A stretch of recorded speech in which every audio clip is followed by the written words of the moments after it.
नारायणं नमस्कृत्य नरं चैव नरोत्तमं देवी सरस्वतीं व्यासं ततो जयमुदीरयेत्।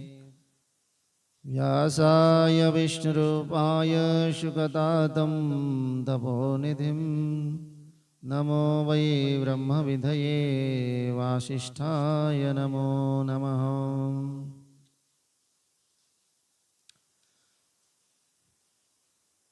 परम प्राकृत परम प्रेम स्वरूप प्रातस्मरणीय श्री सद्गुरुदेव के चरणों में वंदन और नमन। भगवान श्री पशुपतिनाथ भगवान श्री भूतेश्वर को स्मरण करते हुए समस्त उपस्थित ऋषि मुनि देवी देवगण और भूतगण सबको नमन करते हैं। उपस्थित समस्त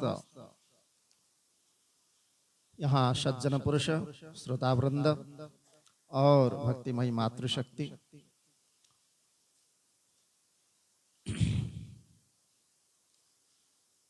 तो आज हमारे परम पुण्यतिथि गौरी तृतीया या इसको हरियाली तीज के नाम से प्रसिद्ध है। तो आप सबको इस हरियाली तीज के शुभ अवसर पर अभिवादन और शुभकामनाएं कि आज हमारे जीवन के कुछ जो सुवर्ण सुयोग बोलते हैं इसको, सुनहरा पल, कभी हम भगवान के साथ होते हैं तो कभी इस प्रकार सद्विचार के साथ, कभी सत्संग के साथ, कभी साधु संतों के साथ, तो इसको बोलते हैं सुनहरा पल। वैसे तो हम कहते हैं कभी कभी हमको अपने वांछित मतलब इच्छा से अधिक कुछ मिल जाए तो उसको कहते हैं ये सबसे बड़ी अच्छी मौका है। परंतु अगर इच्छा के अनुरूप ना मिले तो मन वहां निराश हो जाता है और मन निराश होकर के फिर वह दूसरी तरफ अर्थात कुछ और दिशा में चले जाता है। वहां लगता है उसको कि यहाँ कुछ हाथ लगने वाला है नहीं, शायद और कुछ कहीं कुछ रास्ता मिल जाए और वहां से कुछ मेरे अनुकूल इच्छा के स्वरूप मैं जैसा चाहता हूं वैसा हो जाए। तो ऐसा सोच करके बार बार वह अपने ध्यान को भटका रहा है। अब बार बार जब उसका ध्यान एक तरफ नहीं रहता है अर्थात एक निष्ठ नहीं होता है तो फिर वह क्या कहते हैं उसको, कहते हैं उसके ऐसे भटका हुआ व्यक्ति है। मतलब कहीं एक जगह पर वो नहीं है, ना उसका एक कोई निश्चय है, ना कोई एक ईश्वर है, ना कोई एक शास्त्र है, ना कोई एक गुरु है, ना कोई उसका एक मत है, ना कोई एक सिद्धांत है, कुछ भी नहीं। फिर ऐसे व्यक्ति को हम कैसे कहेंगे कि वो बड़ा सुखी है? तो वो ऐसा व्यक्ति कभी सुखी नहीं हो सकता। तो जो एक ही वस्तु के ऊपर और एक ही तत्व, एक ही नियंत्रण, मतलब सब कुछ एक ही निष्ठ होकर के अगर उसी में ही अपना ध्यान लगाए तो ऐसे व्यक्ति को कहते हैं सबसे वह संसार का सुखी व्यक्ति। क्योंकि ऐसे व्यक्ति कभी किसी प्रकार की दूसरी अन्य अन्य बातों में या अन्य अन्य किसी विषयों में वो फंस नहीं सकता। कई प्रकार के पहले पहले जैसे हमारे कुछ साधक होते हैं, उनको कई बार माया का, भगवान की तो माया शक्ति अपरंपार है, उसकी माया के पार जाना ये सबकी बस की बात नहीं है। वो तो उनकी जो शरण में गए, मामे वे ये प्रपंद्यन्ते माया में तम तरंति, मेरी शरणागत होकर के जो मुझे समर्पण कर देता है, ऐसे समर्पित व्यक्ति ही मेरी इस माया से दूर हो सकता है, अन्यथा मेरी माया उसका पीछा कभी नहीं छोड़ेगी। तो हमारा अगर साधना हम करते हैं तो साधन की प्रारंभिक अवस्था में ही हमको अनेक प्रकार के प्रलोभन होते हैं। अगर हमने पहले तो एक मन हमारे आध्यात्म में जो वस्तु है व ईश्वर तत्व है उसमें लगता ही नहीं। तो आजकल के जो हमारे बच्चे यही प्रश्न करते हैं, आजकल के जो हमारे छोटे छोटे बच्चे हैं, कई बच्चों से हम बात करते हैं तो यही प्रश्न करते हैं कि ईश्वर के जो तत्व है उसके विषय में वह तर्क करते हैं, तो ईश्वर कैसे हो सकता है। वो एक बच्चा पढ़ रहा था, वो कह रहा था कि हम तो पढ़ते हैं, हम ही लिखते हैं, हम ही उसका जो है याद रखते हैं, और याद रख के हम ही परीक्षा देते हैं, हम ही उसमें नंबर लाते हैं, हम ही पास होते हैं, फिर हमको ही सब कुछ करना पड़ता है, ईश्वर हमारे लिए क्या किया। तो ईश्वर जब हमारे लिए कुछ किया ही नहीं तो ईश्वर को हम क्यों माने। ऐसी प्रश्न है, और भी बहुत सारे प्रश्न ऐसी है। एक ने कहा मैंने धन कमाया, मैं अपना घर बनाया, मैंने ही सब कुछ किया, तो फिर उसमें ईश्वर का क्या हाथ हुआ।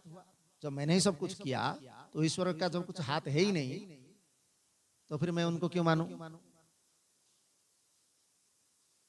तो ऐसे कारण है, तो बहुत सारे ऐसे प्रश्न होते हैं, तर्क आजकल के जो शुष्क तर्क बोलते, क्योंकि अध्यात्म का वैसे हमको ज्ञान नहीं होता नहीं, और भौतिक के जो वस्तु है उस भौतिकता में उसको भी अधूरा ज्ञान ही होता है, क्योंकि पूर्ण अगर भौतिक ज्ञान हो जाए तो भी उसमें अध्यात्म का मतलब भौतिक का जो सार है वो अध्यात्म के रूप में ही आता है।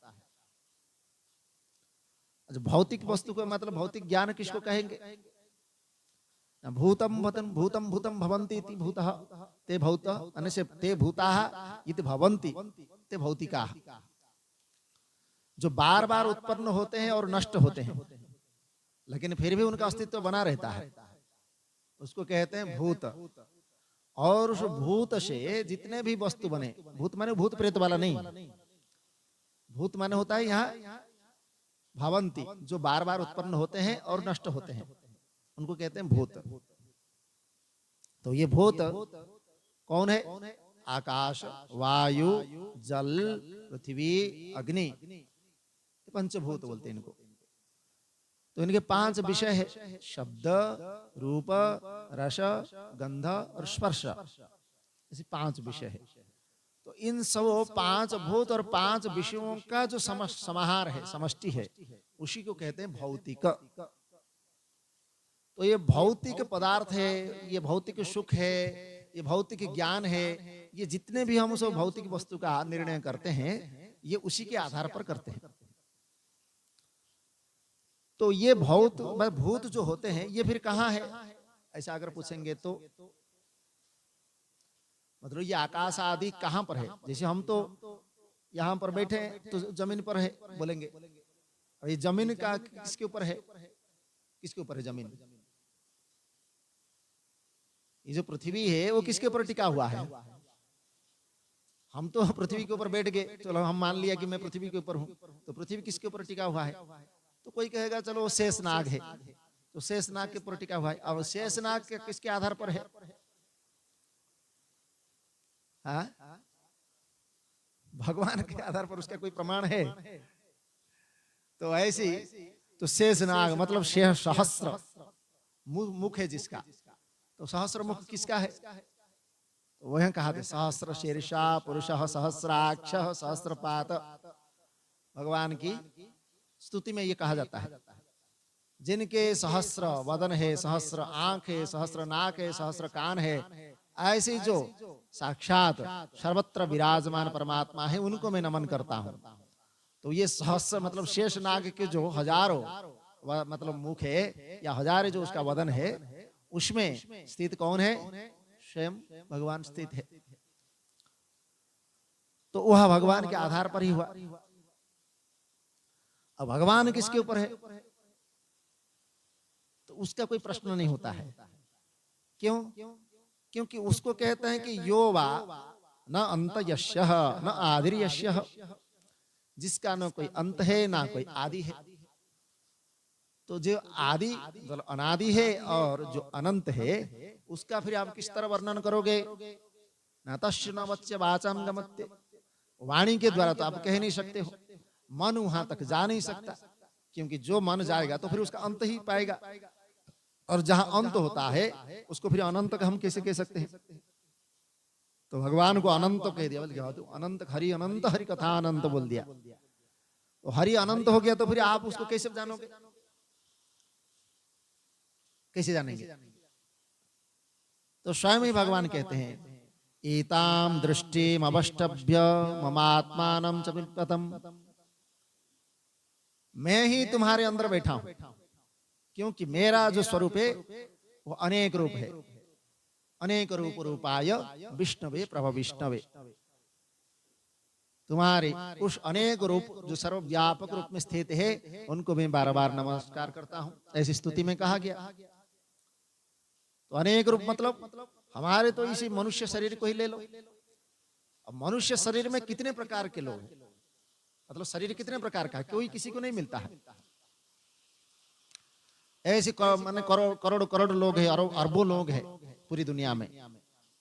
भगवान ने इस प्रकार वहां उस शरीर को बनाया कि वो कोई किसी के शकल के साथ मेल नहीं खा रहा है। एक ही माँ के गर्भ से अगर जुड़वा संतान भी पैदा होते हैं तो भी उनका मुख जो है नहीं मिलता है। तो फिर कैसे उसका फिर हम कहेंगे कि मैंने ही शरीर बना लिया? शरीर अगर हम बनाते तो हमारी इच्छा के मुताबिक होता। हम फिर ये सुंदर दिख रहे हैं, दूसरा असुंदर क्यों दिख रहा है? वो भी तो चाहता है मैं भी सुंदर हो जाऊं, लेकिन वो तो सुंदर नहीं होता है। तो इसका तात्पर्य हुआ कि ये शरीर भी हमने नहीं बनाया, और इस शरीर में प्रवेश करने वाला जो आत्म तत्व है, उस आत्म तत्व को बोलते हैं सर्व शरीरावंतः समस्त भूतेषु अहम आत्मा गुणाकेशः। समस्त प्राणियों में मैं ही आत्मा रूप में विद्यमान हूं। तो अगर मैं ही विद्यमान हूं तो मेरा क्या स्वरूप है? क्या मैं हर शरीर से अलग अलग हूं, या जितने जीव है क्या मेरा इतना ही स्वरूप है? तो आप कहेंगे तो ये हो सकता है। क्यों? क्योंकि हम इतने रूप देख रहे हैं, अनेक शरीर देख रहे हैं, अनेक प्राणी देख रहे हैं, अनेक रूप और अनेक नाम से हमको उनको जानते हैं, तो फिर हम उसको अनेक क्यों नहीं कहेंगे? तो उस अनेकता में भी एकता कैसे हो सकता है? ईश्वर तो एक है, फिर उस एक ईश्वर अनेकता में एक कैसे हो सकता है?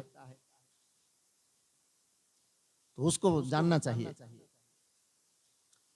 अब उसका उदाहरण के रूप में आप समझ सकते हैं कि अनेकता में भी एक कैसे हो सकता है। अच्छा, जो भी हम जैसे हम वस्त्र बनाते हैं, और वस्त्र बनाते समय उसमें क्या होता है? जैसे कोई वस्त्र हम पहनते हैं उसमें क्या होता है?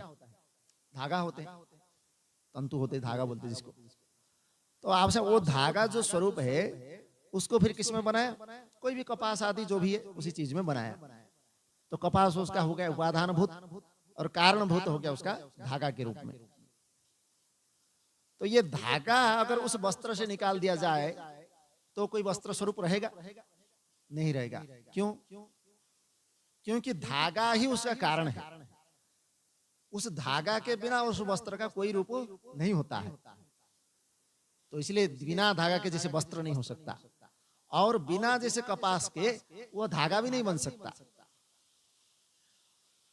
तो हाँ, जिस वस्त्र का हमने नाम दिया, ये काटन हो गया, ये सिल्क हो गया, ये रेशमी वस्त्र हो गया, सबका अलग अलग नाम दे दिया, लेकिन उस सूत उस धागा के बिना उस वस्त्र का कोई मूल्य नहीं है। उस जैसे ही धागा को निकाल दिया उस वस्त्र का हमें अस्तित्व गया।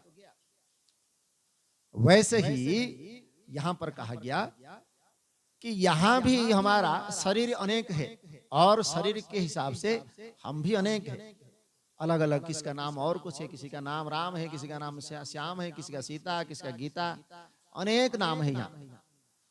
और उस नाम वाला उस पुरुष को उस हम अभिहित करते हैं, तो वो नाम और रूप से हम उसी को ही जानते हैं। इसलिए उस व्यक्ति को देख करके तुरंत ही पहचान जाते हैं कि ये अमुक व्यक्ति है। तो उसके बिना हम व्यवहार नहीं कर सकते। सबको हम बोलेंगे ये हमारा ही सब है, तो हम उसका व्यवहार नहीं चलता है। जो जैसा है उसको वैसा ही करना पड़ता है, वैसे व्यवहार होती है। ये हमारा माँ है तो माँ के रूप में ही उसको जानना पड़ेगा, ये हमारा पिता है तो इसको पिता के रूप में ही जानना पड़ेगा, ये हमारा भाई है, ये हमारा बहन है, उसी के रूप में ही जानना पड़ेगा। और जो उसका नाम है उसी नाम से ही हम उसको बुलाना पड़ेगा।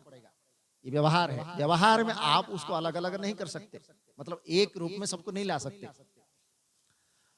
तो अलग अलग रूप होने पर भी, अलग अलग शरीर का भेद होने पर भी उनके एक कारण तत्व एक है। कैसे एक है ना? ओशो जिस शरीर को लेकर के हमने उसका नाम दिया, या जिस शरीर को रूप को अनुमान करके इस व्यक्ति का अमुक नाम को बोल के हमने जाना, वो शरीर कब तक है?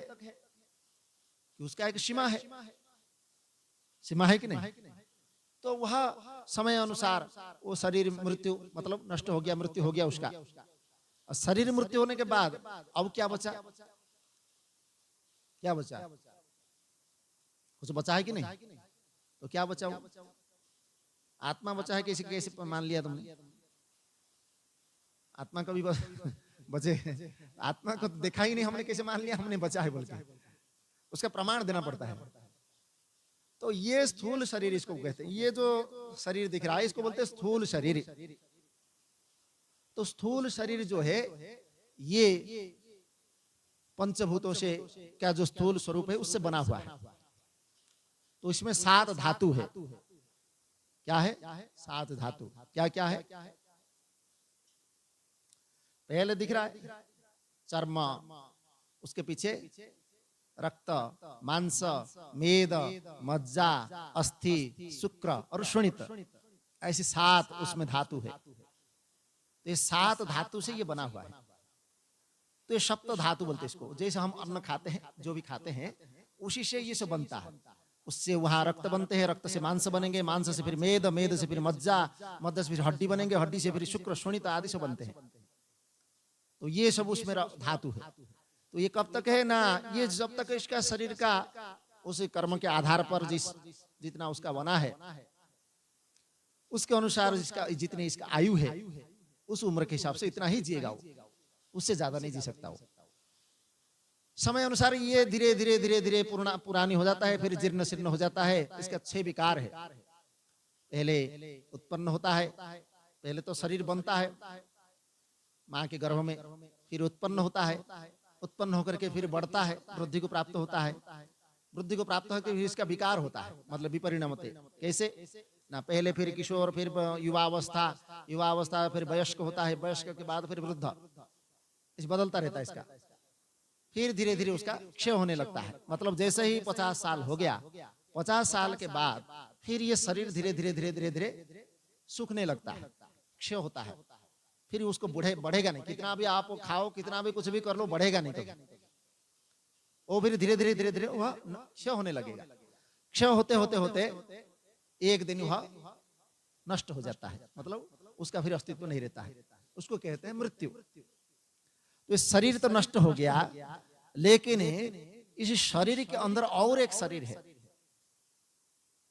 उसको कहते हैं सूक्ष्म शरीर। तो सूक्ष्म शरीर का रूप क्या है? ये तो 7 धातु वाला ये स्थूल शरीर हो गया। और सूक्ष्म शरीर क्या है? तो सूक्ष्म शरीर बोलते हैं, उसका नाम है 17 तत्व का है। तो 17 तत्व उसके साथ जुड़े कौन सा है? तो कहा कि पहले तो इंद्रियां है 5 कर्मेंद्रियां, 5 ज्ञानेंद्रियां, फिर 5 प्राण और मन और बुद्धि, ये सब मिलाकर के 17 हो गया। तो उसमें 5 ज्ञानेंद्रिय क्या क्या है? ये आंख हो गया, घ्राण इंद्रिय हो गया, जीवा रसन इंद्रिय हो गया, कर्ण श्रोत्र इंद्रिय हो गया, फिर त्वचा स्पर्श इंद्रिय हो गया, जिसमें हम ज्ञान प्राप्त करते हैं। शब्द, रूप, रस, गंध, हमको जो ज्ञान होता है उसको बोलते हैं ज्ञान इंद्रिय। इंद्रिय माने होता है जो ग्रहण करने वाला, और ज्ञान माने होता है हम जिसे जानते हैं। ये हम देख करके जान लिया कि ये अमुक है, ये फूल है, ये वस्त्र है, ये लाइट है, इसको देख करके हमने जान लिया, इसको ज्ञान बोलते हैं, जो जानते हैं। तो ये आंख से देख करके इसलिए रूप का ज्ञान हो गया, कान से देख करके शब्द का ज्ञान हो गया, सूंघ करके उसका गंध का ज्ञान कर लिया, चख करके उसका रस का ज्ञान कर लिया, छू करके स्पर्श का ज्ञान करते हैं, इसको बोलते हैं ज्ञानेंद्रिय। समझ गए? उसके बाद आता है कर्मेंद्रिय। कर्मेंद्रिय क्या है? ना कर्म जिसमें हम आचरण करते हैं। सबसे पहले तो हाथ, हाथ से ही सारा काम हमारा होता है। तो हाथ हो गया, ये क्या करता है? पकड़ना, छोड़ना, ये सब उसका कार्य होता है। तो ये कर्म के हिसाब से ये हाथ है कि कर्मेंद्रिय हो गया। हस्त, उसके बाद पाद, पैर से चलना पड़ता है। तो चलना, गमन करना, दौड़ना, ये सब क्रिया पैर के द्वारा होता है। तो वो भी, पाद भी एक जो है कर्मेंद्रिय हो गया। और एक कर्मेंद्रिय है जिससे हम अपना समस्त कर्म आचरण करते हैं, वो हुआ वाक, माने वाणी। बोलते हैं जो, ये बोलना एक कर्म है। इसको बोले बिना हमारा काम ही नहीं होता है। आप ऐसे चुपचाप मौन बैठेंगे तो आपका काम कोई करेगा? कोई नहीं मानता। जैसे छोटा बच्चा होता है, वो बोल नहीं सकता। अब वो जब भूख लगता है तो रोना शुरू कर देता है। अब उसको खिला पिला दिया तो ठीक है, वो चुप भी हो गया। तो थोड़ी देर में फिर रोने लग गया। अभी तो खिलाया पिलाया, फिर क्यों रो रहा है? अब उसको मक्खी मच्छर काट देगा, वो तो कुछ बोल नहीं सकता। अब बेचारा रो रहा है। अब माँ जो है सोचेगा कि और कुछ भूखा होगा, और उसको और जबरदस्ती कुछ पिला दिया, खिला दिया। वो बेचारा कुछ बोल नहीं सकता है। अब भूख लगा होगा, कुछ पता नहीं वो जो हजम हो गया होगा, और खिला दो उसको, और वो पेट में जाकर के और वो गैस बन गया, पेट फूल गया उसका, और बेचारा और परेशान हो गया। तो उसको बोल नहीं सकता, हम उसके बारे में कुछ पता है नहीं। अब वो क्या करेगा क्या नहीं करेगा कोई पता नहीं। तो इसलिए वाणी का बड़ा, हमारा मनुष्य के जीवन में वाणी का बड़ा महत्व है। इसलिए वाणी को व्यर्थ कभी नहीं देना चाहिए। अभी तो हम बोल सकते हैं, बल्कि हम जैसे तैसे बोल देते हैं, लेकिन वाणी जो बंद हो जाती है तो हमारे लिए बड़ा जीना ही मुश्किल हो जाता है। इसलिए बाल्यावस्था तो बहुत बढ़िया है।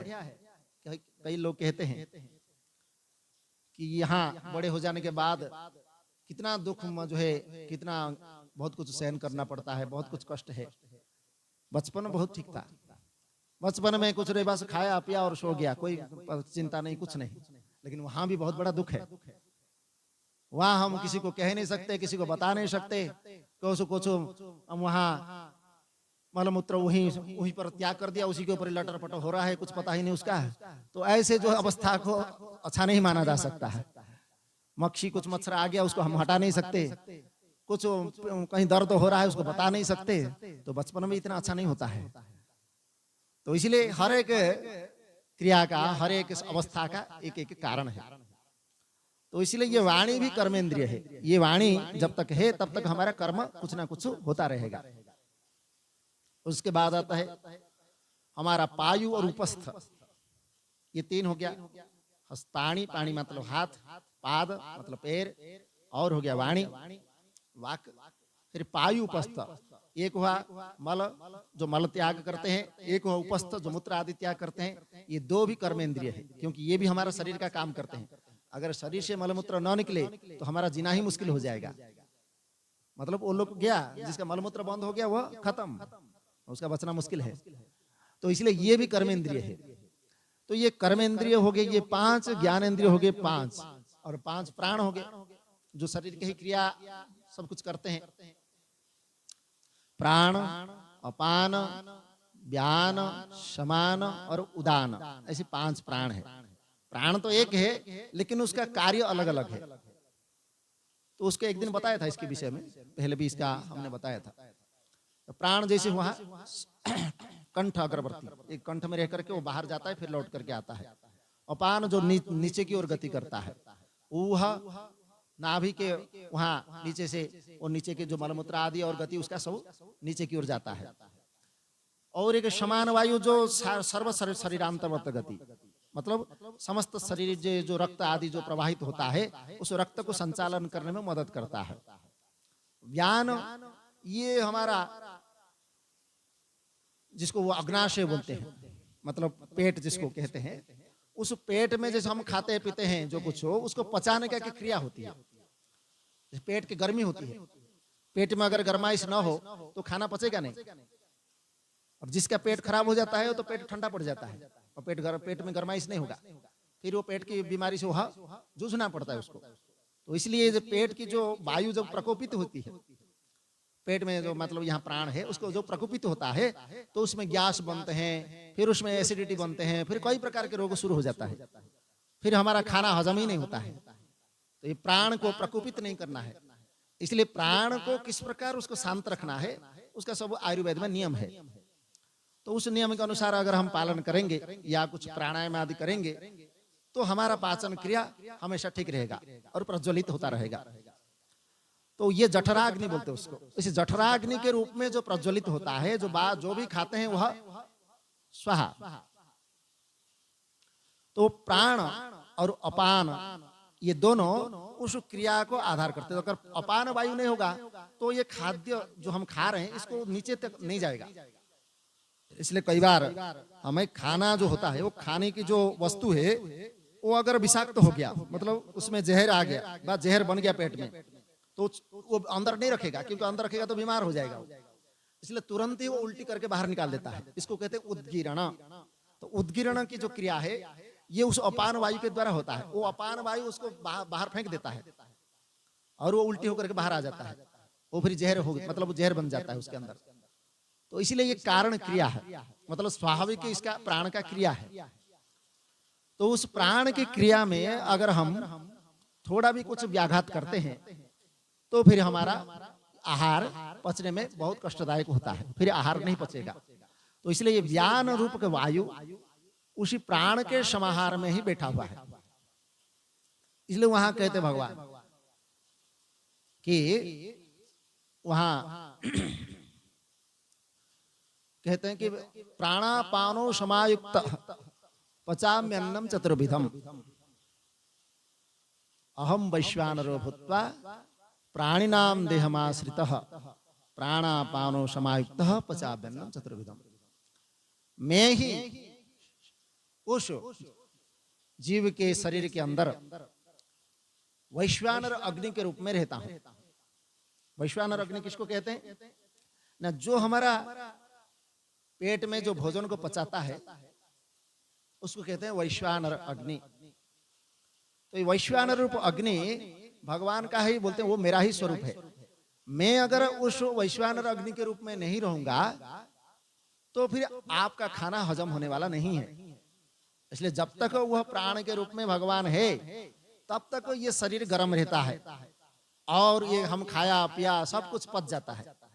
लेकिन जैसे ही भगवान उस प्राण को अलग कर देते हैं, अपने आप से अलग हो जाते हैं, तो ये शरीर ठंडा पड़ जाता है और शरीर काम नहीं करता है। इसी को कहते हैं मृत्यु, प्राण छूट गया उसका। तो इसलिए कहते हैं भगवान जो 4 प्रकार के अन्न हम खाते हैं, क्या है? उस दिन पहले बताया था इसको, चोष्य, लेह्य, चर्ब्य और रिप्य। तो ये 4 प्रकार के हैं। एक तो चूस करके खाते हैं, कुछ चबा करके खाते हैं, कुछ निगल ही जाते हैं, कुछ चाट करके खाते हैं। ये 4 प्रकार के अन्न होता है। तो ये 4 जो अन्न में प्राण और अपान के रूप में उसको आवृत करके उसी को मैं ही पचाता हूं, इसलिए वहां कहते हैं। इसलिए जब हम भोजन करते हैं तो ऐसे ही भगवान को अर्पण करते हैं, मतलब उसको भगवान को ही अर्पण कर रहे हैं। लेकिन हम अगर अशुद्ध अन्न खाएंगे या कोई ऐसे जो अन्न जो हमको अभक्ष्य बोलते हैं, जो भक्षण करने योग्य नहीं है, जैसे मांस मदिरा आदि, ये मांस मदिरा आदि ये मनुष्य के लिए उपयुक्त नहीं है, उसको बोलते अभक्ष्य, हमारा भक्षण करने योग्य नहीं है।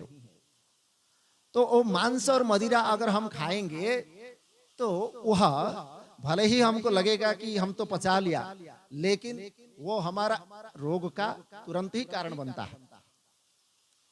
आप कभी भी देख लो, अन्नाद बंदी मनः, ये अन्न से ही मन बनता है। तो इसलिए अगर हम उस अशुद्ध अभक्ष्य का भक्षण किया तो वैसा ही हमारा प्रकृति, हमारा मन हो जाता है। इसलिए आप देखेंगे जो रोज मांसाहार करने वाला है उसका जीवन कुछ और होता है। वह बहुत ही क्रोधी, बहुत ही हिंसा परायण, बहुत ही वह दूसरे के प्रति अनादर, निंदा आदि का सूचक होता है। मतलब एक राक्षसी गुण उसको बोलते हैं। आप स्वयं परीक्षा करके देख सकते हैं, जो प्रतिदिन ऐसी अभक्ष्य भक्षण खाने वाले आप खुद ही उसको देख सकते हैं। उसका स्वभाव ही चिड़चिड़ा स्वभाव का होता है। वो शांति से नहीं बैठ सकता और इतना मन उसका तीव्र होता है। एक तो वह जड़वत पड़ा रहेगा, अर्थात सोता रहेगा, नहीं तो कुछ ना कुछ करने की सोचेगा। उसको अगर कहोगे आप थोड़ा ध्यान करो, भजन करो, वो नहीं कर सकता, उसके बश की बात नहीं है। तो इसीलिए भगवान कहते हैं कि मैं अगर इसी भोजन को पचा रहा हूं तो मेरे लिए तुम शुद्ध अन्न ही व्यवहार करो। अर्थात तुम्हारे लिए जो निर्धारित किया गया, मनुष्य को खाने के लिए मैंने जो दिया वही उसको खाना चाहिए। मांस तो आपको खाने के लिए नहीं दिया गया, क्योंकि जो मांसाहारी प्राणी होते हैं उसका दांत अलग होता है, उसका जो पचाने की शक्ति अलग होती है, उसका अलग ही होता है। सब जो भी है, जैसे कुत्ता है, बिल्ली है, शेर है, इनका दांत ही अलग होता है। दांत बड़ा तीखा होता है। और हम जैसे पानी पी लेते हैं, आधा लीटर लीटर भर के पानी भी पी लेते, वो ऐसा पी नहीं सकता। वो पानी भी पिएगा तो भी वह जीभ से चाट चाट करके पिएगा। वो हम जैसे फटाफट पी लेते हैं पानी, वैसा वो नहीं पी सकता। हाँ, जैसे हमारे शाकाहारी प्राणी है, जैसे बकरी हो गया, गाय हो गया, ये शाकाहारी प्राणी है। जैसे हम शाकाहारी है, वो भी शाकाहारी है, तो वो सब तुरंत पी लेते हैं पानी। हम जैसे फटाफट पी लेते हैं, वो भी तुरंत पी लेते हैं। लेकिन मांसाहारी प्राणी ऐसा नहीं कर सकता। उसका नाखून भी अलग है, इसलिए उसको शिकार करने के लिए उसके हिसाब से नाखून उसको भगवान ने बनाया, उसका दांत भी ऐसा बनाया, उसका शरीर ही ऐसे बनाया। वो मांसाहारी होते हैं। वो शाकाहारी, उनको घास देंगे तो नहीं खाएंगे, उनको फल जो है सब्जी देंगे तो नहीं खाएंगे। तो जो जिसका आहार है, जो जिसका आधार है, उसको खाना चाहिए। तो प्राण पान समायुक्तः, ये तो मनुष्य के लिए कहा गया।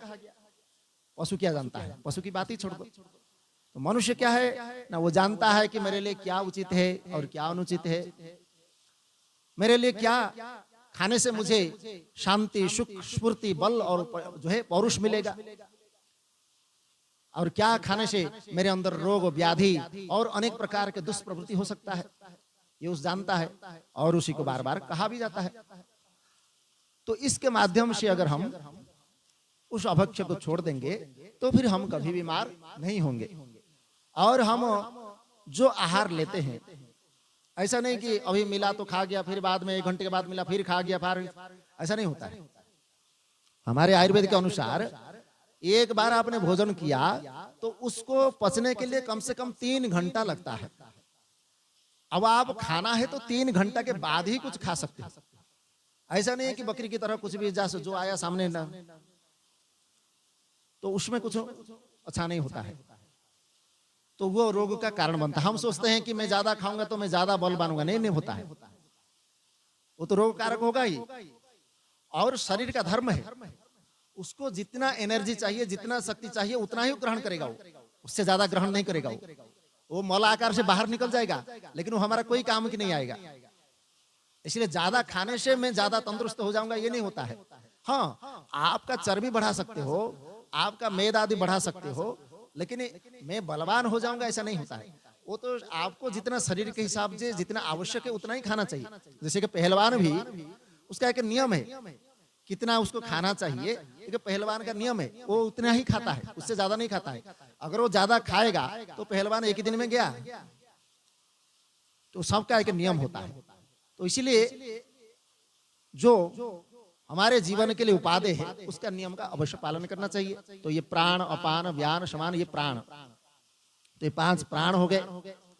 तो उसके हिसाब से हमारा 15 हो गए, और 2 हो गए मन और बुद्धि। तो मन बुद्धि जो है ये हमारा समस्त व्यापार का कारण है। अर्थात जो कुछ हम संकल्प करते हैं, क्या करना चाहिए, क्या नहीं करना चाहिए, क्या तो निश्चित किया, क्या नहीं किया, जो कुछ हम व्यापार करते हैं, वृत्ति बोलते हैं जिसको, तो सब सारा वृत्ति इसी में होता है। बिना मन के हम कुछ नहीं कर सकते, और बिना बुद्धि के हम कुछ सोच नहीं सकते। तो इसलिए मन और बुद्धि ये दोनों हमारा वृत्ति है, मतलब हमारा समस्त कार्य यही करते हैं। तो जितने भी हम अब इंद्रियों से तो हम देख लिया, आंख उसका देखने का काम है, लेकिन वो ये सही है या गलत है वो बता नहीं सकता। ये कौन बताएगा? उसको मन बताता है। ये जो तुम देख रहे हो ये तुम्हारे लिए ठीक नहीं है, मन उसको बताएगा। और बुद्धि उसके पीछे रहती है।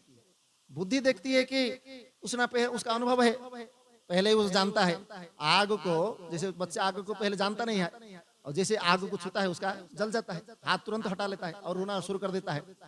अब उसने जान लिया कि इसको छूंगा तो मेरा हाथ जलेगा और मुझे बहुत पीड़ा होगी, तो वो जान लिया। अब उसका स्मृति उसका रह गया।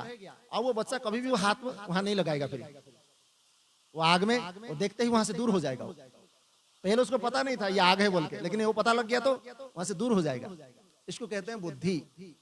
तो ये बार बार हमारा अभ्यास से और हमारा अनुभव से हमको वह बार बार ये संस्कार होता रहता है, वो अभ्यास हो जाता है और वो अभ्यास पूर्वक वो वृत्ति बनी रहती है।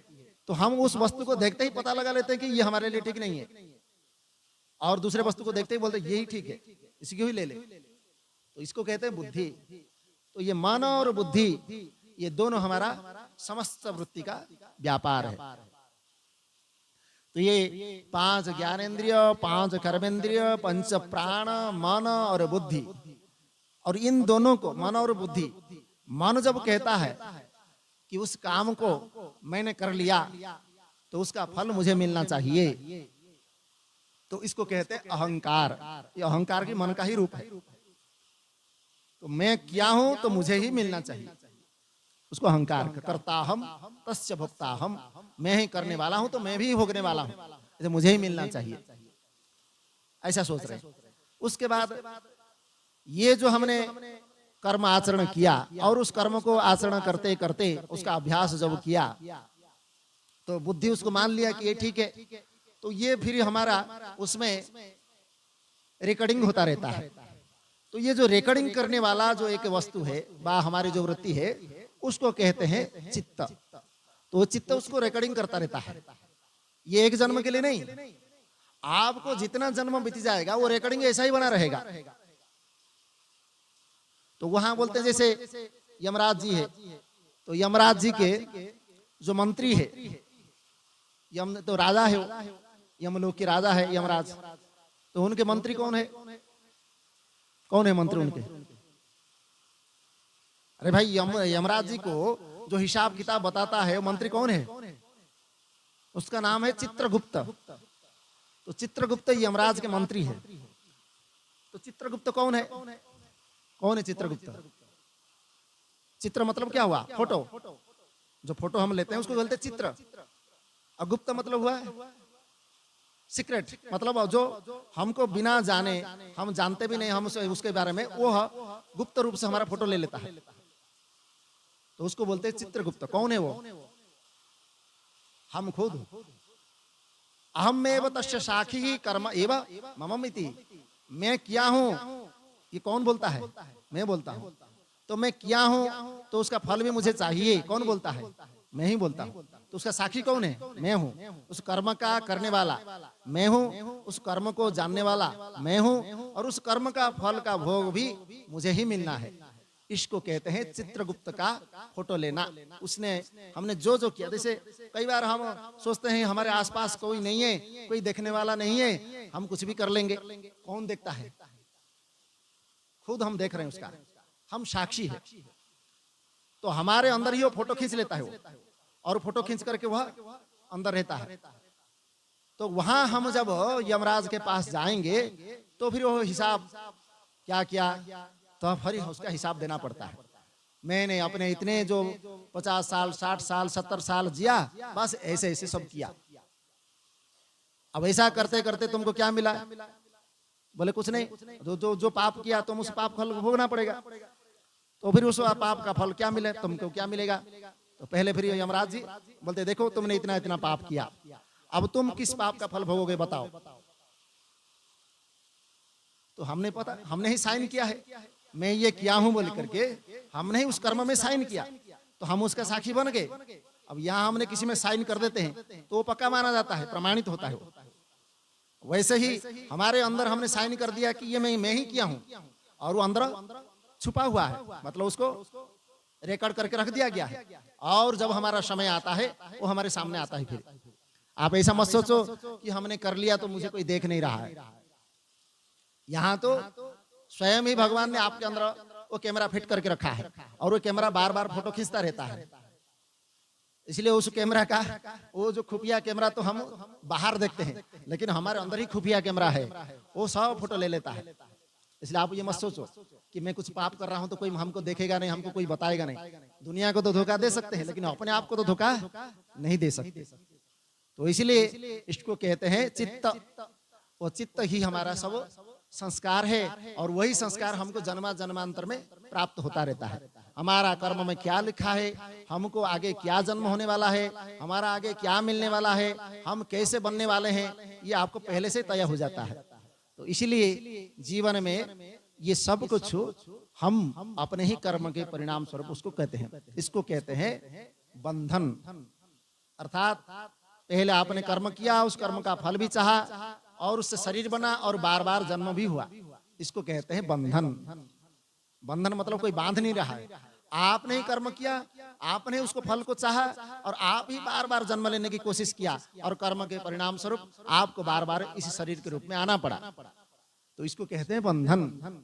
तो इसका मुक्ति भी है कारण है, वही आज का जो विषय यही था, बंधन क्या है और मुक्ति क्या है। तो उसमें तीन प्रकार, ये तो एक सूक्ष्म शरीर हो गया जो हमारा अंदर रहता है, तो इसका आवागमन होता है। तो ये सूक्ष्म शरीर का अंदर और एक शरीर है, तीन हमारा शरीर है। एक तो स्थूल शरीर जो यहाँ नष्ट हो जाता है, जो हम बार बार इसको देखते हैं। सूक्ष्म शरीर जिसको हम देख नहीं सकते लेकिन उसका अनुभव बार बार करते हैं। एक होता है कारण शरीर, हमारे अंदर ही है। वो कारण शरीर जैसे जागृत अवस्था, जैसे हम अभी सब व्यवहार कर रहे हैं, सब कुछ कर रहे हैं, देख रहे हैं, सुन रहे हैं, तो इस अवस्था में स्थूल शरीर का तो हम मालूम पड़ता है। उसके साथ सूक्ष्म शरीर भी जुड़ा हुआ है, क्योंकि इंद्रियां और मन बुद्धि सब काम कर रहे हैं। तो जागृत अवस्था में दोनों ही शरीर काम कर रहे हैं। स्वप्न जब अवस्था होता है, स्वप्न में ये स्थूल शरीर नहीं रहता है, क्योंकि ये तो यहाँ पर पड़ा हुआ होता है नींद में। ये स्थूल शरीर का वहां कोई काम नहीं स्वप्न में। वहां एक शरीर होता है सूक्ष्म शरीर। उस सूक्ष्म शरीर वहां पर अपना स्वप्न में वो सारा जो आपने जैसे जैसे सोचा, कितने जन्मों के संस्कार, इसी जन्म में आपने जो नहीं किया उसको भी स्वप्न में देखना पड़ता है। तो आपने बाद में सोचते हैं मैं तो ऐसा कभी देखा भी नहीं था, मैंने ऐसे कभी जीवन में कभी सोचा भी नहीं था, फिर मेरे स्वप्न में ऐसा कैसे हुआ। ये इसी जन्म का नहीं है, और भी आपने पिछले जन्म में कई प्रकार के संस्कार है, वो कभी कभी हमारे सामने आ जाता है, तो हम उसको स्वप्न में देख लेते हैं। कई बार दुखी होते हैं तो कई बार सुखी हो जाते हैं, ये भी कर्म का फल ही है। स्वप्न में जो हम भोग कर रहे हैं, सुख या दुख, वो भी कर्म का फल है। तो ये स्वप्न में भी ये सूक्ष्म शरीर होता है, लेकिन सुषुप्ति में वहां पर ये सूक्ष्म शरीर नहीं रहता है। सो जाते हैं जब नींद में, पूरा गाढ़ नींद में सो जाते हैं जब वो, तो गहरी नींद में, उस समय ये स्थूल शरीर तो होता ही नहीं, उसको तो कुछ पता ही नहीं, उसको तो चूहा काट दिया, सांप काट दिया, कुछ भी पता नहीं चलता उसको। फिर बाद में सूक्ष्म शरीर मन बुद्धि जो हमारा शरीर का पूरा ज्ञान रखता है, उसको भी नहीं पता होता है, क्योंकि मन बुद्धि अगर होता तो सोते समय कौन आया कौन गया ये हमको पता होना चाहिए था, नहीं होता है। तो मन बुद्धि भी वहां नहीं रहती है, तो ये सूक्ष्म शरीर भी वहां लीन हो जाता है। फिर कौन रहता है, तो उसको बोलते हैं कारण शरीर। कारण शरीर क्या है? अच्छा, आपको कोई पूछेगा कि आपको जानते हो? हाँ मैं जानता हूं। आप इसी गांव में रहने वाले को जानते हो? हाँ जानता हूं। अच्छा, ये गांव में कौन क्या है, कौन मुखिया है, कौन सरपंच है, क्या है, जानते हो? हाँ जानता हूं। अच्छा, यहाँ जो मंदिर है, मंदिर में जानते हो? हाँ मंदिर में जानता हूं। मंदिर में कौन रहता है? भगवान रहते हैं। क्या भगवान को तुम जानते हो? नहीं जानता हूं। तो ये नहीं जानता हूं, इसी को ही बोलते हैं कारण शरीर। जहां मैं नहीं जानता हूं उसको कहते हैं अज्ञान। ये अज्ञान जो हमारे अंदर है इसको बोलते हैं कारण शरीर। वहां का तो जानता हूं वो तो हो गया हमारा ज्ञान, नहीं जानता हूं वो हो गया अज्ञान। तो ये अज्ञान जो है हमारा कारण के रूप में है। ये कारण शरीर रहते हुए, तो इसीलिए हम सोते समय हमको ये तो पता रहता है कि मैं सोया हूं बोल के, क्योंकि वहां पर भी हमारा चेतन का विद्यमान होता है। हम वहां पर भी अहम के रूप में रहते हैं, मैं हूं बोल के उसका ज्ञान वहां रहता है, इसलिए मैं सोया हूं बोल के उसको मालूम होता है। लेकिन कैसे सोया हूँ, क्यों सोया हूँ, कहाँ पर सोया हूँ, उसको मालूम नहीं होता है। इसलिए कहता हूँ स्वप्सोहम न किंचित अवेदिशम, मैं सोया था लेकिन मुझे कुछ पता नहीं था, मैं कुछ नहीं जानता था। तो ये कुछ नहीं जानता था, यही अज्ञान है उसका, यही उसको ढक के रखा हुआ था, इसलिए उसको कुछ पता नहीं था। इसको कहते हैं कारण शरीर। तो ये कारण शरीर जब तक है, ये अज्ञान जब तक है, तब तक ये दोनों शरीर प्राप्त होते रहेंगे, मतलब सूक्ष्म शरीर नष्ट नहीं होगा। ये जो 17 तत्व का मन, बुद्धि, चित्त, अहंकार, ये जो हमारा 5 कर्मेंद्रिया, ज्ञानेंद्रिया, ये नष्ट नहीं होते हैं, ये अज्ञान जब तक हमारा है। तो ये अज्ञान के कारण ये शरीर का फिर उस कर्म के अनुसार उसकी गति होती है। तो ये स्थूल शरीर तो यहाँ पर नष्ट हो गया, उसको हमने जला दिया, लेकिन ये सूक्ष्म शरीर रहता है। तो ये सूक्ष्म शरीर ही उसकी गति होती है। कहाँ गति होती है? जो कहते हैं वो स्वर्ग में गया, वो नरक में गया, तो कौन जाता है फिर? वो बोलते हैं वो आत्मा, आत्मा नहीं जाता है। आत्मा तो सर्वव्यापक है। वो जिस आप जहां जहां जाओगे, पहाड़, पर्वत, समुद्र, यहाँ तक कि स्वर्ग लोक, जितना लोक लोकांतर जहां भी जाओगे वहां आत्मा का स्वरूप आपको प्राप्त होगा। आत्मा लबालब भरा हुआ है, वैसा कहीं जगह ऐसा खाली नहीं है जहां आत्मा ना हो। तो आत्मा स्वयं सर्वव्यापक है, इसलिए उसका तो जाना आना कभी हो ही नहीं सकता। जैसे आपने एक बोतल में पानी पूरा भर दिया, उसको बंद कर दिया, अब उसको कितना भी हिलाओ पानी की गति नहीं होगी। क्यों होगी? होती है गति, वो पानी की गति नहीं होगी। आप कितना भी हिलाओ वो हिलनेगा, डोलेगा कुछ नहीं। लेकिन आप थोड़ा सा ही उसको खाली कर दो, वो पानी फिर आवाज करना लग शुरू कर देगा, मतलब उसका गति हो जाता है। वैसे ही जो पूर्ण होता है उसका कोई गति नहीं होती है। आत्मा पूर्ण है और वह सर्वत्र है, इसलिए उसका गति नहीं हो सकता है। इसलिए आत्मा नहीं जाते हैं, फिर कौन जाता है? तो उसको कहते हैं तद वही अमुकम समता शैव प्राणी शैव अस्मै सूक्ष्म। तो वह प्राण ही अपने सूक्ष्म रूप को लेकर के गति करता है, तो उसको कहते हैं सूक्ष्म शरीर। तदस्मद लिंगम शरीरम, इसको लिंग शरीर भी कहते हैं, क्योंकि इसी से उसका पहचान होती है। जीव का पहचान उसी से होता है, इसीलिए उसको लिंग शरीर बोलते हैं। लिंग मतलब उसका पहचान, इसका चिन्ह, इसलिए उसका लिंग शरीर है। तो इसमें यही उसका गति करता है, यही नरक में जाता है, यही स्वर्ग में जाता है, यही लोक लोकांतर में जाता है, उसी के कर्म के अनुसार। ना आत्मा जाती है ना ये शरीर जाता है, ये शरीर तो यहाँ पर नष्ट हो गया। तो इसी सूक्ष्म शरीर को ही जीव आत्मा व जीवात्मा बोल के कहते हैं, यही जीव है। तो इसका अभिमान है उसको, मैं इस मन वाला हूँ, मैं इस बुद्धि वाला हूँ, मैं इस ज्ञान वाला हूँ, मैं इस नाम वाला हूँ, उसका अभिमान है। और ये शरीर का अभिमान जब तक है उसका, वह उसे शरीर छोड़ नहीं सकता, मतलब उसे शरीर छूट नहीं सकता। इसलिए उसको बार बार बार बार जन्म लेना पड़ता है उसको, और उस जन्म से उसको छुटकारा नहीं मिलता है। तो वहां पर कहते हैं कि अगर हम ऐसे बंधन से छुटकारा पाना चाहते हैं और इन 3 शरीर से जब तक हमारा छुटकारा नहीं होगा, हम तब मुक्त नहीं हो सकते। तो तीनों शरीर से छुटकारा पाने के लिए हमको फिर ज्ञान का आश्रय लेना पड़ता है, मतलब ये अज्ञान को तुरंत ही हटाना पड़ेगा। ये अज्ञानेन मृतम ज्ञानम तेन मुह्यन्ति जन्तवः, भगवान कहते हैं। किसी अज्ञान से आवृत होकर के ही ये जीव बार बार मोह को प्राप्त हो रहा है, मैं हूं बोल के। क्या हूं? ये शरीर वाला, ये धन वाला, ये मन वाला, ये बुद्धि वाला, इसी से मोहित हो रहा है। थोड़ा सा हमारा कुछ काम कर लिया, हमारा अपने आप प्रशंसा करने लग जाते हैं, मैंने ऐसा किया।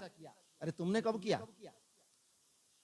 तुम्हारे से कोई करवा रहा है, तुम उसका प्रेरक हो, प्रेरणा कोई और दे रहा है, तुम्हारे अंदर में प्रेरणा कोई और दे रहा। अगर तुम कर रहे होते तो तुम्हारी इच्छा के मुताबिक होना चाहिए था, और सब कुछ तो तुम्हारे इच्छा के मुताबिक नहीं हो रहा है, और ना ही तुम अपनी इच्छा के अनुसार सब कुछ प्राप्त कर लेते हो, नहीं कर सकते हो। तो फिर आप कैसे कह सकते हो कि मैंने जो किया वो मेरे हिसाब से हुआ, मैं ही किया, मैं अगर नहीं करता तो ये नहीं होता? ये कैसे हो सकता है? कई बार ऐसे हमारे मोह, जिसको मोह कहते हैं, उस मोहित होकर के उस राग द्वेष भाव में आ जाते हैं। इसलिए हम कहते हैं अपने परिवार में, अगर मैं नहीं रहूंगा तो मेरा परिवार कैसे चलेगा? अरे तुम नहीं रहोगे तो भी तुम्हारा परिवार चलता रहता है। हम बोलेंगे उसके माँ बाप नहीं है, वो बच्चा कैसे रहेगा? अरे उसका माँ बाप नहीं है तो भी उसका कोई चलाने वाला होता है, फिर भी बच्चा आगे बढ़ जाता है। उसका कर्म उसके साथ है, आपने केवल उसको जन्म दिया है, कर्म आपका नहीं दिया है। कर्म वो लेकर के आया है और उस कर्म के हिसाब से वो आगे बढ़ेगा। आप केवल उसका जन्म दिया है और उसको पालन पोषण कर सकते हो और पालन पोषण किया, इसलिए आप माता पिता के हिसाब से उसका अभिभावक है। आप अभिभावक हो सकते हैं, आप उसका ईश्वर नहीं हो सकते हैं, क्योंकि उस कर्म को लेकर के उसने जो प्रेरित होकर के आया, वो उस कर्म के अनुसार अपने ही प्रेरणा से प्रेरित हो रहा है। इसलिए हम बच्चे को बोल देते हैं, अब जब तक वो बच्चा छोटा था तो वो तो हमारी बात मान रहा था, अब बच्चे बड़े हो गए, अब बड़े हो जाने के बाद वो कह रहा है अब मैं छोटा नहीं रहा, आप मुझे अब इतना बताने की जरूरत नहीं, मैं सब कुछ कर लूंगा, ऐसा तुरंत जवाब देता है। क्यों? क्योंकि वो जान लेता है अब मैं अपने हिसाब से अपने बुद्धि को मैं खुद खर्च कर सकता हूं। तो फिर वह दूसरे के आश्रय में, दूसरे के भरोसे में अब रहना नहीं चाहता है, स्वतंत्र अपना जीवन बनाना चाहता है। ये स्वतंत्र जो उसका आधार है, ये जो स्वतंत्र प्रवृत्ति है, यही उस जीव का आगे की गति करने का मार्ग निश्चय करता है। तो ये मनुष्य के पास ही है और किसी के पास नहीं। यहां तक कि जैसे देवता देवलोक में भी हम जाते हैं तो वहां भी परतंत्र है, क्योंकि वहां आपके पुण्य कर्म के अनुसार आपको जो जो फल मिलना चाहिए, जो जो भोग आपको मिलना चाहिए वही मिलेगा। आप इच्छा करेंगे तो ऐसा नहीं होगा। हाँ, आप उस पुण्य के अनुसार मुझे ये सब जैसा जैसा हम चाहते हैं वैसा सब मिल जाए तो आपका पुण्य कर्म नष्ट होता रहता है, वहां कर्म नहीं बनता है। आपने जो जो पुण्य अर्जित किया है वो नष्ट हो रहा है, आपने जितना भोगों को भोगा वो पुण्य कर्म धीरे धीरे नष्ट होता जाएगा। तो वो बोलते क्षीणे पुण्य मर्त्यम लोक विंशन्ति, जब वहां पर आपका पुण्य नष्ट हो जाएगा तो देवता लोग आपको वहां नहीं रखेंगे, फिर स्वर्ग से सीधा नीचे गिरा देंगे, जाओ नीचे। तो क्षीणे पुण्य मर्त्य लोकम विशन्ति, जैसे ही पुण्य क्षीण हो जाता है तुरंत फिर वहां मृत्यु लोक में ठेल देते हैं। और इस मृत्यु लोक में आकर के उसका जन्म लेना इतना आसान नहीं है। मतलब अगर हम स्वर्ग लोक से आगे फिर आपस ते त्वं भुक्त्वा स्वर्गलोकम विशालम क्षीणे पुण्य मर्त्य लोकम विशन्ति, अनेक प्रकार के उस स्वर्ग लोगों के भोगों को भोगने के बाद उसका जैसे ही पुण्य नष्ट होता है उसको फिर नीचे गिरा दिया जाता है। तो नीचे जब वह स्वर्ग लोक से आता है तो वह सीधा नहीं आता है, फिर क्या होता है, न तस्य अद्युम पर्जन्यः, वह फिर बादल बन जाता है। मतलब वहां से आते आते वो बादल के रूप में उसका भूत उसमें मिल जाते हैं, जो पंचभूत में से। फिर वो बादल का जो पर्जन्य मतलब बारिश होगी, उस बारिश के माध्यम से फिर वो नीचे आएगा, नीचे मतलब जमीन पर। यहाँ पर फिर वो किसी ना किसी रूप में पेड़ पौधे या कोई ना कोई शस्य आदि के रूप में फिर उत्पन्न होगा वो जीव। फिर वहां उत्पन्न होकर के वह अगर जिस मतलब पुरुष के शरीर में फिर जाएगा, इसको बोलते हैं पंचाग्नि विद्या, 5 अग्नि देकर के वो आता है, तो वह पुरुष के शरीर में फिर जाएगा। अगर किसी पशु पक्षी आदि शरीर में चला गया तो फिर उसका तो गया, अगर किसी मनुष्य के शरीर में गया तब तो उसके लिए ठीक है, फिर मनुष्य जन्म उसको मिल सकता है। अगर किसी पशु पक्षी ने उसको खा लिया तो फिर वह काम उसका खत्म, वो फिर दूसरे योनियों में चले जाता है उसके कर्म के अनुसार। तो फिर वह पुरुष के शरीर में जाएगा, पुरुष के शरीर से जाकर के फिर वह स्त्री के शरीर में जाएगा, स्त्री के शरीर में जाकर के वहां फिर शरीर धारण करेगा, शरीर धारण करके फिर उसका जन्म होता है। तब जाकर के उसका इतना समय लगता है उसको, मतलब स्वर्ग लोक से आकर के फिर इस मृत्यु लोक में जन्म के लिए कितना समय उसका बीत जाता है, और कब उसका जन्म होगा इसका कोई गारंटी नहीं है। तो इसलिए अब आपको ये मनुष्य जन्म मिला है तो समझ लो ये बड़ी कृपा है भगवान की, तो फिर दोबारा इसका कोई भरोसा नहीं। तो इसलिए जीवन बड़ा हमारे लिए बहुत क्षणिक है, और क्षणिक जीवन में हमको बहुत, तो ये मनुष्य जीवन में जब आता है इसमें उसको स्वतंत्रता मिलता है। मतलब वो जो कुछ इसी मनुष्य शरीर में करेगा उसका फल उसको मिलेगा ही मिलेगा, इसमें कोई संदेह नहीं। और दूसरे जो शरीर है, चाहे देवता शरीर हो, चाहे और जो जितने पशु पक्षी शरीर हो, नीच शरीर हो, उच्च शरीर हो, जितना भी मिला वो केवल भोगों के लिए है। केवल मनुष्य शरीर है जो ये कर्ममय है, इसी से ही आप कर्म कर सकते हैं, इसी से ही आपका जीवन परिवर्तन कर सकते हैं, इसी से ही आप नर से नारायण बन सकते हैं, इसी से ही आप जीव से शिव बन सकते हैं। बोले शंकर भगवान की जय। तो ये हमारा बंधन से मुक्ति होने का उपाय है। कैसे होगा ना, ये अज्ञान को जब हमने जान लिया कि यही मेरा बंधन का कारण है और इसी से ही मैं ये बार बार जन्म ले रहा हूँ, बार बार मृत्यु हो रहा है और बार बार मेरा जीवन को मैं दुखी कर रहा हूँ, तो ये समस्त दुखों से अगर छुटकारा पाना चाहता हूँ तो फिर जो मुक्त स्वरूप है, जो शांत स्वरूप है, जो अद्वैत स्वरूप है, उसी का ही मैं चिंतन करूंगा, तभी मेरी मुक्ति होगी। तो कौन है वह मुक्त? एकमात्र परमात्मा ही मुक्त स्वरूप है, और जितने भी है वो सब जीव कोटि में आते हैं, ईश्वर नहीं हो सकते हैं। इसलिए समस्त जीव कोटि में आने के कारण उनको कहा गया ये जीव अनेक है और ईश्वर एक है। वो है मुक्त स्वरूप, शांत स्वरूप, अद्वैत, नित्य, शाश्वत, कल्याण स्वरूप। इसलिए उन शिव को कल्याण स्वरूप कहा गया। ऐसे शिव का कल्याण स्वरूप का आश्रय लेकर के अगर उन्हीं के चिंतन में हम लग गए और उन्हीं के ही अनुरूप हमारा जीवन को हमने बिताया, तो फिर हम इन समस्त दुखों से, समस्त बंधनों से मुक्त होकर के फिर हम उस शिव तत्व में एक हो सकते हैं, तब इसको मुक्ति कहा जाता है। इसलिए यहाँ अलग अलग विषय है, अलग अलग मुक्ति है, अलग अलग स्वरूप है। हमारे कई प्रकार के जो सायुज्य, सारूप्य मुक्ति, सालोक्य मुक्ति, साष्टी मुक्ति, ऐसी 5 प्रकार की हमारे मुक्ति है। और जो सद्यो मुक्ति बोलते हैं, जिसको सद्यो मुक्ति मतलब इसी शरीर में, इसी जीवन में और इसी जीवन के अंतर्गत ही, मतलब ये शरीर रहते हुए, जीवन रहते हुए ही यहीं पर इसी संसार में मुक्त होना, इसको कहते हैं सद्यो मुक्ति। ये होता है, अभी तो यहाँ बताया गया है। उसका हमारे ऋषियों ने व हमारे महापुरुषों ने अनुभव किया और उस मुक्ति का स्वरूप का अनुभव करके ही उन्होंने बताया। और ये जो मुक्त का स्वरूप, ये तो हम जब तक बंधन में है तब तक तो उसका ज्ञान तो हमको पता ही नहीं चलेगा, मतलब उसका अनुभव तो हमारा हुआ ही नहीं, लेकिन हम उसका रोज अनुभव कर रहे हैं। अच्छा, मुक्त मतलब क्या हुआ? मुक्त मतलब जो मुक्त है, मुक्ति है, उसको क्या लक्षण है? अर्थात मैं इस प्रकार जीवन चाहता हूं, मैं किसी के अधीन में नहीं रहना चाहता हूं, मैं किसी के अधीन में नहीं रहना चाहता हूं, मैं जो कहता हूं, जैसा कहता हूं वैसा ही होता है। मतलब मैं तो किसी के अधीन में नहीं रहूंगा, लेकिन मेरे अधीन में सब हो जाए। ये किसका लक्षण है? अर्थात स्वतंत्र लक्षण इसको कहते हैं। स्वतंत्र लक्षण क्या है ना? यस्य स्वतंत्र कर्ता ईश्वरः। इसी संसार में अगर स्वतंत्र कर्ता के रूप में हो, जो अपने इच्छा से सब कुछ कर सकते हैं, वो है ईश्वर। और ये हम हमेशा चाहते हैं कि मैं किसी के अधीन में तो रहे ना, और ना ही मैं किसी के अधीन में रह करके कुछ करना चाहता हूं। मैं तो अपने आप में, अब खुद ही हमारे माता पिता के अधीन में हम रहना नहीं चाहते, जो हमारा जन्मदाता है, तो दूसरे के अधीन में रहने के लिए हमारे कभी राजी तो है नहीं। तो स्वतंत्र जीवन बिताना ये हमारा मुक्ति का लक्षण है। मतलब हम हमेशा स्वतंत्र रहना चाहते हैं, ना ये संसार का कोई बंधन हमको बांधे, ना हमको कोई दुख हो, ना हम किसी के ये में बातों में आए, ना हमको इस प्रकार की सुख चाहिए जो कभी मिले कभी ना मिले, ऐसा नहीं। हमेशा इस प्रकार का सुख प्राप्त हो, नित्य हो, शाश्वत हो और वह अनुरूप हो, मतलब मेरे जाने में हो। अनजाने में मुझे कोई सुख मिले वो तो मैं नहीं जान सकता, उसका तो क्या है पता नहीं। तो मेरे जानते हुए वो हमेशा इस प्रकार सुख मिले जो मैं जैसा चाहता हूं वैसा हो जाए, अर्थात ऐसा ही सुख हमको प्राप्त हो।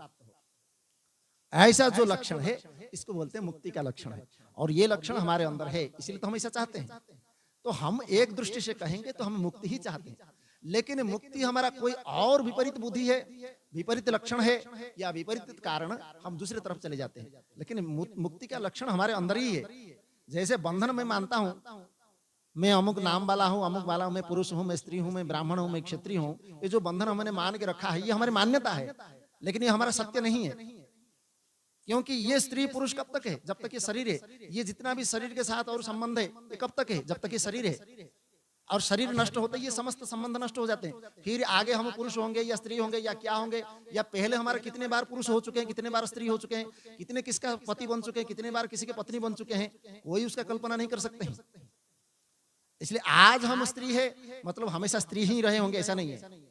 आज हम पुरुष है तो हमेशा पुरुष ही रहे होंगे, ऐसा भी नहीं है। इसलिए ऐसा मत सोचो कि मैं आज जिस रूप में हूं हमेशा ऐसा ही रहूंगा, ऐसा नहीं होता है। तो इसलिए जहां आज हम देख रहे हैं ये हम ऐसा चाहते हैं कि मुझे, अब स्त्री शरीर में रहते हुए भी हम नहीं चाहते हैं कि हम, क्योंकि इसका हम क्या दुख है हम जानते हैं, उसका अनुभूति है हमारे, इसलिए हम चाहते हैं कि मैं दोबारा स्त्री नहीं बनना चाहती हूँ। पुरुष है तो उसका अपना दुख है, वो जानता है कि मैं, वो सोचता है कि मैं पुरुष नहीं दोबारा नहीं बनना चाहता हूँ, उसका कारण है सो। तो वो अनुभूति उसको कहा रहा है कि तुम जिस रूप में हो ऐसा तुम्हारा रूप नहीं है, तुम्हारा रूप कुछ और है, उसको जानो, उसको पहचानो। तो उसी को ही कहते हैं मुक्ति। तो स एव मुक्तः, जो इस प्रकार स्वरूप को जानता है, जो ईश्वर के भाव को जानता है वही मुक्त है। इसलिए ये मत सोचो कि हम मुक्ति को नहीं जानते, आप जानते हो लेकिन अज्ञानतावशत आप उसको भूल जाते हो। तो इसलिए ये बंधन और जो मुक्ति का कारण है ये भगवान के ही स्वरूप है, और भगवान के स्वरूप से हम उससे अलग नहीं हो सकते और कभी होंगे भी नहीं। इसलिए हम ईश्वर को कितना भी नकारे, कितना भी हम उसको नहीं माने, तो भी हम उनसे अलग नहीं हो सकते। इसलिए अगर कोई कहता है कि मैं ईश्वर को नहीं मानता हूँ, ईश्वर के अस्तित्व को आप नहीं जानते हो, तो कोई बात नहीं, ठीक है, नहीं जानते हो बोल सकते हैं। लेकिन मैं नहीं मानता हूँ इस प्रकार अस्वीकार कर देना, ये एक मनुष्य का लक्षण नहीं होता है। क्योंकि जो हम कोई भी चीज देखते हैं सबका आधार है।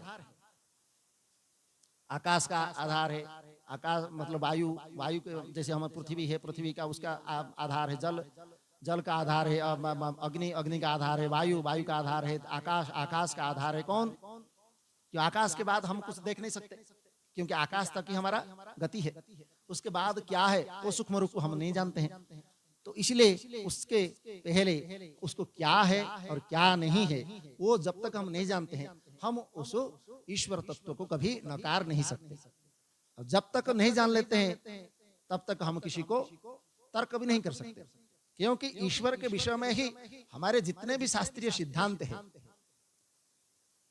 पुराण ले लो, वेद ले लो, उपनिषद ले लो, गीता ले लो, रामायण ले लो, जिसी को भी ले लो, सब में ये तीन चीज का ही विचार किया गया है, उसको कहते हैं सिद्धांत। वो तीन क्या है? ये जीव जो हम अपने आप को जानते हैं, मैं क्या हूं, कौन हूं इत्यादि, जो मैं अपने आप को नहीं जानता हूं, उसके विषय में विचार किया गया है। ये जो दिख रहा है संसार, ये संसार क्या है, इसके साथ मेरा संबंध क्या है, इसको मैं बार बार देख रहा हूं क्यों, ये कब रहता है कभी नहीं रहता, कैसे, मैं जब सो जाता हूं तो दिखता नहीं, मैं जब यहाँ जाग जाता हूं तो दिख जाता है, ये कैसा है, ये संसार के साथ मेरा क्या संबंध है। फिर अगर ये संसार है, उसको मैं देख रहा हूं, मैं भी हूं, मैं भी मुझको जान रहा हूं, तो ये संसार और मुझे बनाया किसने, कौन है वो जो इसका इस संसार को भी उसका आधार बना हुआ है, और मेरा भी आधार बना हुआ है कि मैं अपने आप को उसके आधार पर मानता हूं। तो ये तीन चीज है, जीव, जगत और ईश्वर, ये तीनों को ही अधिक से अधिक हमारे दर्शन में विवेचन किया गया है। इसलिए हमारा सनातन दार्शनिक सिद्धांत इसी के ऊपर आधारित है। इसलिए कोई भी व्यक्ति इन तीनों को नकार नहीं सकता, और वही उसका बार बार अनुभव करता है, अपने अनुभव को कोई कभी नकार नहीं सकता। इसलिए ईश्वर की अगर कोई चुनौती देता है तो अपने अनुभव को ही झूठ मान रहा है, इसलिए वो झूठा नहीं हो सकता। तो इसलिए ईश्वर के तत्व को हम कभी भी अस्वीकार नहीं कर सकते।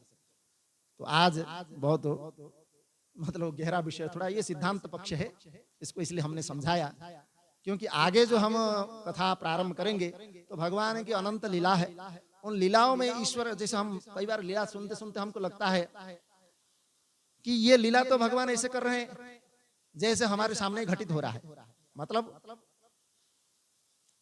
वैसे जैसे भगवान ने विवाह किया, पहले सती के विवाह किया, फिर पार्वती जी से विवाह करते हैं, फिर गणेश जी का मतलब उनके पुत्र के रूप में होते हैं, फिर कुमार कार्तिकेय उनके पुत्र के रूप में होते हैं। तो बोलते ये तो हमारे मनुष्य जैसा ही हो गया, हमने जैसे विवाह करते हैं, पत्नी करते हैं और पुत्र होते हैं, सब कुछ होते हैं, ये तो हमारे मनुष्य जैसा, फिर ईश्वर कैसा है वो? यहीं से हमारा भ्रम शुरू हो जाता है। हमारे मनुष्य जैसा ही, उनके ही जैसे पति पत्नी है, सब कुछ है, तो हमारे फिर वो हम ईश्वर कैसे हो गया, यही जानना है।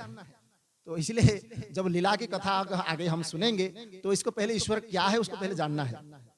तो आज जो है भगवान की कृपा से कुछ कुछ हमने उसका विषय विचार किया, आगे भी और विचार करेंगे, समय हो चुका है। तो आज की यहीं पर विराम देता है और परमात्मा से बार बार नमन करते हैं कि वह हमारी बुद्धि में इस प्रकार ज्ञान और इस प्रकार विज्ञान को धीरे धीरे धीरे करके हमारे अज्ञान को निवृत्त करे और उसी से हम आगे आनंदित और सफलावित हो। बोलो सच्चिदानंद भगवान की, बोलो सद्गुरुदेव भगवान की। ओम सर्वे भवन्तु सुखिनः, सर्वे सन्तु निरामयाः, सर्वे भद्राणि पश्यन्तु मा कश्चित् दुःखभाग् भवेत्। असतो मा सद्गमय, तमसो मा ज्योतिर्गमय, मृत्योर्मा अमृतं गमय। ओम पूर्णमदः पूर्णमिदं पूर्णात् पूर्णमुदच्यते पूर्णस्य पूर्णमादाय पूर्णमेवावशिष्यते। ओम शांति शांति शांति।